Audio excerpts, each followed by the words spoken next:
Voice of law viewers அனைவருக்கும் வணக்கம். நியோமேக்ஸ் வழக்கின் அப்டேட்டுகளை நம்ம சேனலில் தொடர்ந்து பார்த்துட்டு இருக்கோம். அந்த வகையில் போன வாரம் விசாரணை முடிந்து அது இன்னைக்கு தேதிக்கு ஒத்தி வைக்கப்பட்டிருந்தது சொல்லியிருந்தோம். இன்று சென்னை உயர்நீதிமன்றத்தில் மாண்புமிகு பரத சக்கரவர்த்தி நீதியரசர் அவர்கள் முன்னாடி வழக்கு விசாரணைக்கு வந்தது.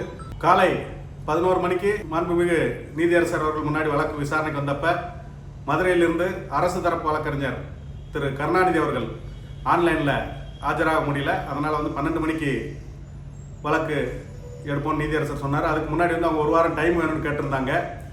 அந்த ஸ்டேட்டஸ் ரிப்போர்ட், அதாவது வழக்கின் தற்போதைய நிலை பற்றி அறிக்கை தாக்கல் செய்வதற்கு. அப்போ நம்ம ஏற்கனவே இது டிசம்பர்லேயே முடிஞ்சு போச்சுது. 3 மாதம் தாமதம். கடந்த வாரமும் ஒரு வாரம் டைம் கொடுத்துருக்கீங்க. மேலும் இவங்களுக்கு இந்த தனிப்படை, அந்த ஸ்பெஷல் இன்வெஸ்டிகேஷன் டீம் சிறப்பு குழு எஸ்ஐடிக்கு 20 அமைச்சு பணியாளர்கள்லாம் கொடுத்துருக்கீங்க டைப் படிக்கிறதுக்கு. அதையும் தாண்டி இன்னமும் ஸ்டேட்டஸ் ரிப்போர்ட் கொடுக்காம இருக்காங்கன்னு பேசணும். அதை தொடர்ந்து வழக்கானது 12 மணிக்கு ஒத்தி வைக்கப்பட்டது. மீண்டும் ஒரு 12 மணிக்கு மேலே அந்த வழக்கு விசாரணைக்கு எடுத்துக்கொள்ளப்பட்டது. அப்போ மதுரையிலிருந்து கருணாநிதி அவர்கள் வீடியோ கான்ஃபரன்ஸில் ஆஜரானார். அவர் மீண்டும் ஒரு டைம் வேணும்னு கேட்டார்.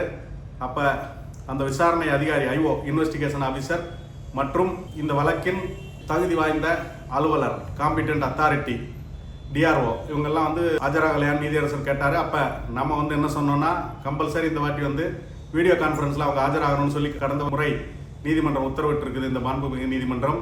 அதை தாண்டி அவங்க ஆஜராகலைன்றதை சுட்டி காட்டினோம். இந்த வழக்கானது விரைவாக முடிக்கணும்னு சொல்லி தான் மாண்புமிகு நீதியரசர் ஆனந்த் வெங்கடேசன் அவர்கள் எனக்கு அனுப்பியிருந்தாங்க. அது நம்ம விசாரிக்கிறோம். இதை சீக்கிரம் முடிக்கணும்னு நினைக்கிறோம். இது நிறைய மக்களோட பிரச்சனைன்னு நினச்சிட்டு இருக்கிறோம். ஆனால் நீங்கள் இப்படி பொறுப்பற்ற முறையில் செயல்படுகிறீர்கள் அப்படின்னு நீதியரசர் அரசு தரப்பு வழக்கறிஞர்கிட்ட சொன்னார். அதற்கு பிறகு அந்த வழக்கானது வரும் திங்கட்கிழமைக்கு ஒத்தி வைக்கப்பட்டிருக்குது. அதாவது 8/4/2025 தேதிக்கு ஒத்தி வைக்கப்பட்டிருக்கு. அன்று மதியம் 2:15 மணிக்கு இந்த வழக்கை விசாரணைக்கு எடுத்துக்கொள்கிறேன். அந்த தேதியில் மதுரையில் உள்ள வழக்கறிஞர்கள்லாம் ஒரே நீதிமன்றத்தில் இருக்கலாம், நேரில் வரனாலும் வரலாம்.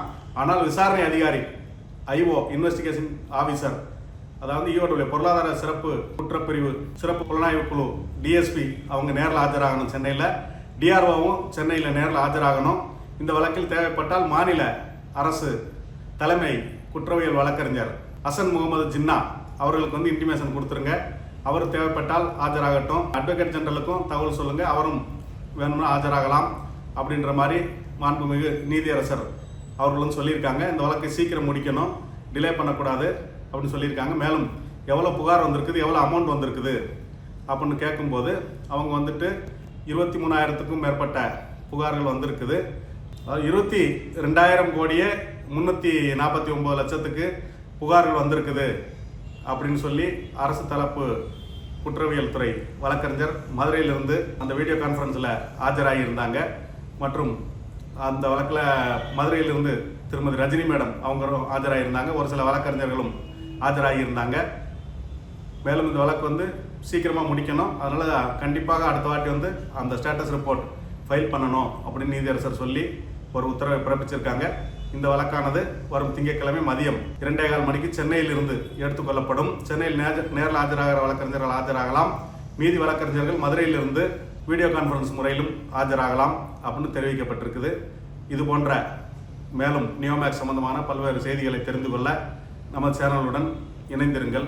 நன்றி, வணக்கம்.